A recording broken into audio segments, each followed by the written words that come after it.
सर्व पत्रकार मित्रांचं स्वागत. आवाज येतोय का? हे घेऊ? नाही येतोय. हा घेऊ का? हा ठीक आहे. दुसरा फोटो.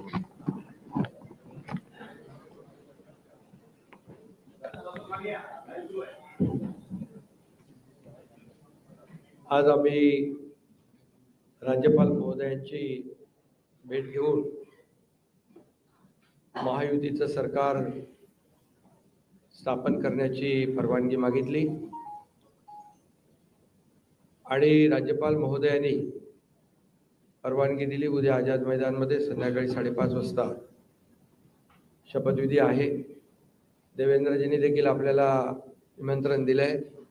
आम्ही देखील आपल्या सगळ्यांना निमंत्रित करतोय आणि मला आनंद आहे की 2.5 वर्षापूर्वी इथंच वाटतं ना, तिथेच देवेंद्रजींनी मी मुख्यमंत्री व्हावं म्हणून माझ्या नावाची शिफारस केली होती आणि आज देवेंद्रजी मुख्यमंत्री व्हावेत अशी शिफारस आणि पाठिंब्याचं पत्र शिवसेनेच्या वतीने आज आम्ही दिलंय.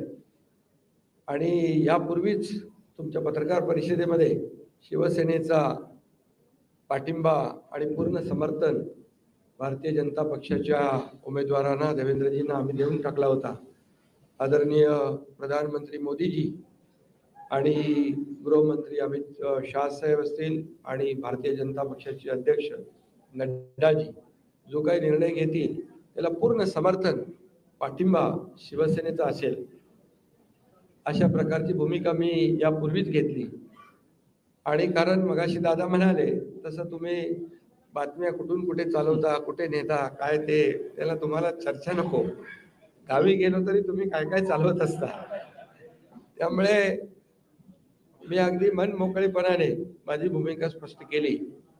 अतिशय खेळीमेळीच्या वातावरणामध्ये हे सरकार स्थापन होत आहे याचा आनंद आहे मला.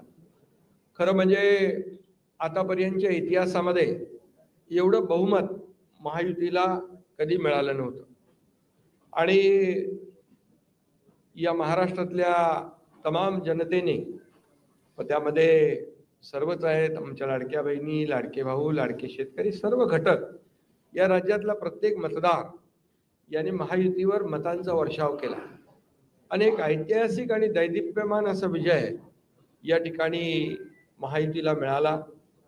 यामागे नक्कीच गेल्या 2.5 वर्षाचं काम जे आहे आम्ही केलं तिघांनी मिळून. आणि आमच्यामध्ये काही कोणी मोठा कोणी छोटा असं काही नव्हतं. आम्ही एक टीम म्हणून काम करत होतो. आमचा उद्देश एवढाच होता की मला काय मिळालं यापेक्षा महाराष्ट्रातल्या जनतेला आम्ही काय देणार आहोत हे महत्त्वाचं होतं.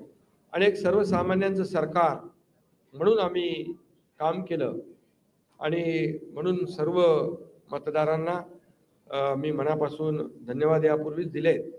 आणि खरं म्हणजे राज्य चालवताना अनेक निर्णय आम्ही जे घेतले, जे विकास प्रकल्प आपल्या सगळ्यांना माहीत आहेत, मी त्याची एकदा डिटेलमध्ये बोलू इच्छित नाही, परंतु जे विकास कामं महाविकास आघाडीने थांबवली होती, जे प्रकल्प थांबवले होते, या महाराष्ट्रातल्या जनतेसाठी आवश्यक होते, या महाराष्ट्राला 10-20 वर्ष मागे नेणारा निर्णय महाविकास आघाडीने घेतला. आमचं सरकार आल्यानंतर तात्काळ ते प्रकल्प आम्ही सुरू केले, मार्गी लावले आणि त्याची उद्घाटनही आदरणीय प्रधानमंत्री मोदीजींच्या हस्ते केली. याचा देखील आनंद आणि समाधान आम्हाला आहे. शेवटी सरकार कुणासाठी असतं? सरकार हे सर्वसामान्यांसाठी असतं, लोकांसाठी असतं, राज्याच्या विकासासाठी असतं आणि ते आम्ही तंतोतंत पालन करण्याचं आणि त्याचं नियोजन करण्याचं काम आम्ही 2.5 वर्षात केलं. याचं खूप समाधान आम्हाला. आणि एकीकडे विकास, दुसरीकडे कल्याणकारी योजना, या दोघांची आम्ही सांगड घातली आणि मग सरकारच्या माध्यमातून सर्वसामान्याच्या आयुष्यामध्ये एक काही ना काही एक आधार म्हणून, एक सहकार्य म्हणून, एक सरकारची जबाबदारी म्हणून पार पाडली पाहिजे. ती पार पाडण्याचा प्रयत्न आम्ही आटोकाट केला आणि त्यामध्ये आदरणीय प्रधानमंत्री मोदीजी, गृहमंत्री अमित शाह साहेब असतील, नड्डाजी असतील, केंद्रीय मंत्री असतील, त्यांनी आम्हाला वेळोवेळी प्रत्येक वेळेस आमच्या प्रस्तावांना मान्यता दिली आणि या राज्याला पुढे नेण्यासाठी एक आपण जसं म्हणतो डबल इंजिनचं सरकार या ठिकाणी आम्ही 2.5 वर्ष चालवलं आणि त्याचा फायदा या राज्यातल्या जनतेला झाला आणि या जनतेने देखील कामावर विश्वास ठेवून आमच्या कामाची पोचपावती या निवडणुकीमध्ये भरभरून दिली.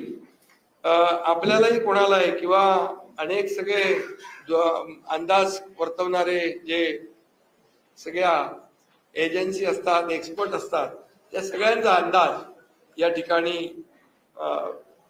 बाद ठरवला आणि त्यामध्ये मतदारांना धन्यवाद द्यावे तेवढे थोडे आहेत. म्हणून मी पुन्हा एकदा सांगेन, माझ्या लाडक्या बहिणी असतील, लाडके भाऊ, लाडके शेतकरी, लाडके ज्येष्ठ, सगळेच या महाराष्ट्रातले सर्व घटक यांनी पूर्णपणे ऐतिहासिक विजय मिळवून दिला. त्यामुळे आता आमची जबाबदारी आणखी वाढली आहे. आता आम्ही टीम म्हणून देवेंद्रजींना आता पूर्वी देखील 5 वर्षाचा अनुभव आहे, त्यांचा अनुभव आम्हाला 2.5 वर्षासाठी देखील कामी आला. आता पुन्हा मुख्यमंत्री म्हणून त्यांचं नाव शिफारस करण्याची संधी मला मिळाली, त्याचाही आनंद मला आहे. आणि म्हणून आमचं अगदी टीम वर्क जसं 2.5 वर्ष झालं आणि राज्यातल्या जनतेला या ठिकाणी आम्ही सहकार्य करू शकलो की आतापर्यंतच्या इतिहासामध्ये आपण जरी थोडं चाळून बघितलं तरी सुद्धा एवढ्या कल्याणकारी योजना कधी झाल्या नव्हत्या. आणि कल्याणकारी योजना फक्त आम्ही निर्णय घेतले नाही तर त्याची अंमलबजावणी केली, त्याचा लोकांना बेनिफिट झाला, लोकांना त्याचा फायदा झाला. शेवटी कल्याणकारी सरकार, सर्वसामान्यांचं सरकार हे लोकांच्या कल्याणासाठी असतं. ते खऱ्या अर्थाने आम्ही राबवलं याचा आनंद आणि समाधान आहे. त्यामुळे मी पुन्हा एकदा देवेंद्रजींचं मनापासून अभिनंदन करतो की पुढचा आपला जो प्रवास आहे तो अतिशय यशस्वी आणि राज्याला पुढे नेणारा, या राज्याचा विकास करणारा आणि सर्वसामान्यांना न्याय देणारा ठरेल. आणि त्यामध्ये नक्कीच आपला सर्वांचा सहभाग असेल, सहकार्य असेल.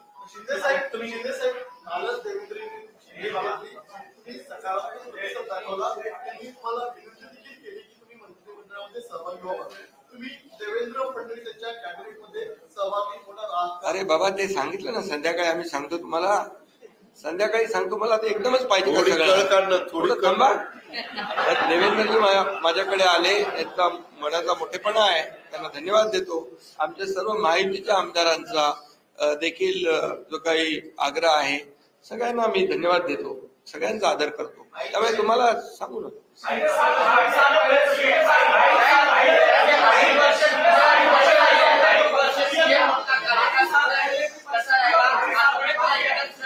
अरे बाबा, एवढी कामं केली की आठवणीतलं एक क्षण काय सांगू. एवढे निर्णय आम्ही घेतले की ते सर्व निर्णय ऐतिहासिक होते.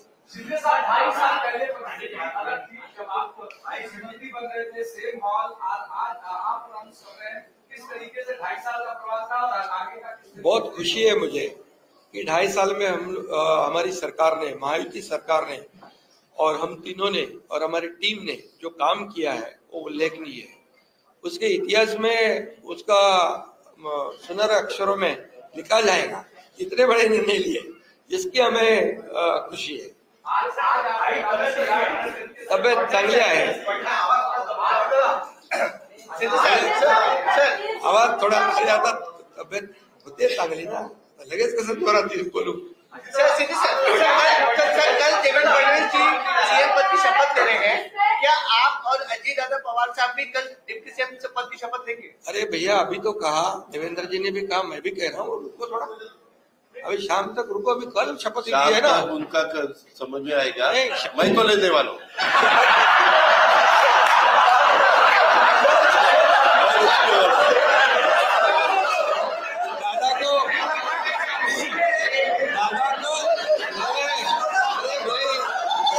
अनुभव है, सुबह शाम को भी लेने का और सुबह भी लेने का.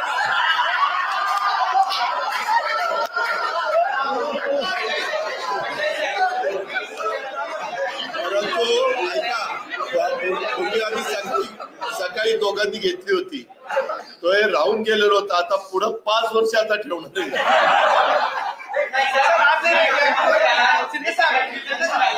काय दूर करावा अशी अपेक्षा आहे. अरे सगळे कन्फ्युजन दूर होतील. थोडी कळ काढा, काही कन्फ्युजन ठेवणार नाही, सगळं क्लिअर. काही कन्फ्युजन नाहीये.